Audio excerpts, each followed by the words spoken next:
High, এই যে ইতিমধ্যে আমার গাড়ি দেওয়া 1 মাস পার হয়ে গেছে।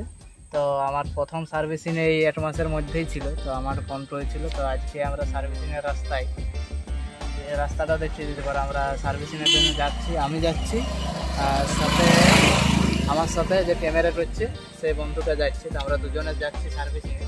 তো সার্ভিসিংয়ে গিয়ে মানে ফার্স্ট সার্ভিসিং, তো সেরকম কিছু হবে না, শুধু চেক আপ হবে আর ওয়াশিং হবে। তো সেগুলো ভিডিও ক্লিপ দেখতে থাকো কেমন কি সার্ভিসিং হচ্ছে।